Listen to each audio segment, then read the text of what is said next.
भगवान की पहली लीला गौचारण की लीला। नमो ब्रह्मण्य देवाय गौ ब्राह्मण हिताय च जगद्धिताय कृष्णाय गोविंदाय नमो नमः। कृष्णाय वासुदेवाय। कौन है कृष्ण? नमो ब्रह्मण्य देवाय गौ ब्राह्मण हिताय च। गौ और वेद की रक्षा के लिए, वेद माने ब्राह्मण के पास है, वेद की रक्षा के लिए, श्रुतियों की रक्षा के लिए, विद्या की रक्षा के लिए, जगत की रक्षा के लिए, श्रुतियों की रक्षा के लिए, तीर्थों की रक्षा के लिए, भगवत भक्तों की रक्षा के लिए, परित्राणाय साधूनाम विनाशाय च दुष्कृताम धर्म संस्थापनार्थाय। धर्म की संस्थापना के लिए कृष्ण गौचारण के लिए आए। सुरभि ओम सुरभ्ये नमः, श्रीमतेभ्य नमः, सुरभ्ये नमः, नंदन्यै नमः, कामधेनवे नमः। सारी वे दिव्य शक्तियां गौ के रूप में अवतरित हो गई। गौ से ही राम पैदा हुए हैं, गौ से ही समूची जगती है। देखने में पशु जैसा लगती है, पर उसी से मनुष्यों की उत्पत्ति हुई है, गौलोक से ही। गौ से ही हम सबका प्राण है, जीवन है, वो हमारे जीवन के आधार है। पंचगव्य आज भी उसके शिरोवेदन के लिए, अनिद्रा उन्माद के लिए, पाप ताप संताप नाश के लिए ख्यात है। ऐसे ही निवेदन कर रहे थे हम। गौमूत्र में बछड़ी का ही लिया जाता है, ये ध्यान रखना। जो मां नहीं बनी है अभी तक,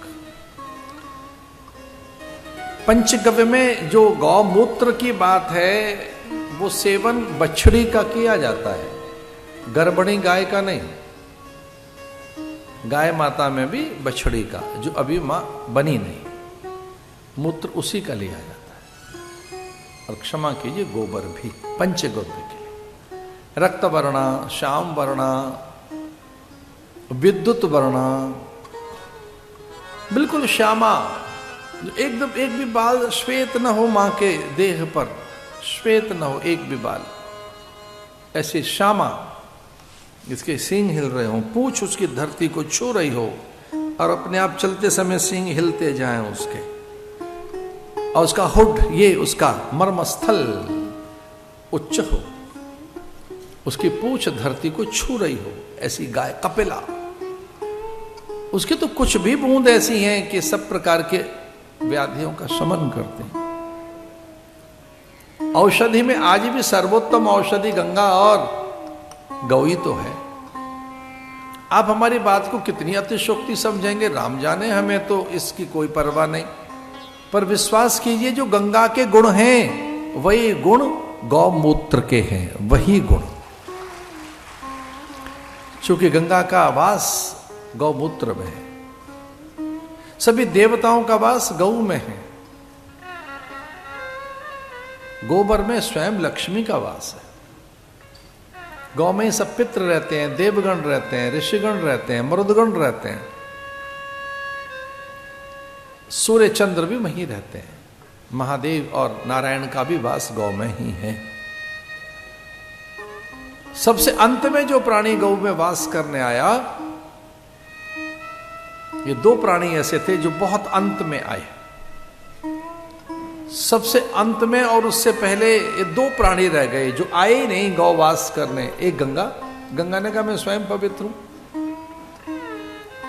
तब दर्शनात् मुक्ति, मेरे दर्शन मात्र से, स्मरण मात्र से मुक्ति हो जाती है।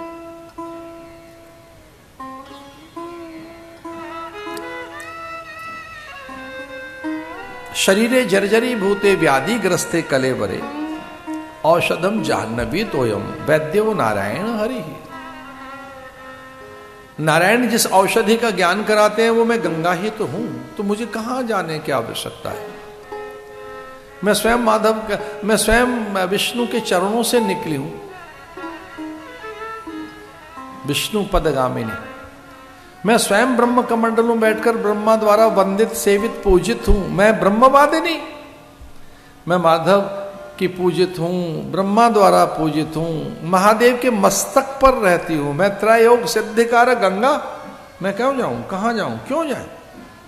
लेकिन अकेली पड़ गई। जब देखा कि सब चले गए गांव में, तो गंगा भी वहां पहुंची और प्रार्थना करने लगी गौ माता से कि मुझे स्थान दे। तब गौ माता ने कहा कि जो खाली हो वहां बैठ जाइए, आपका स्वागत है। और गंगा ने अपने संपूर्ण पावित्र को विसार कर उनके मूत्र में वास किया कि मैं यहां रहूंगी। सर्वाधिक कोई शुचि है तो वो गौमूत्र है।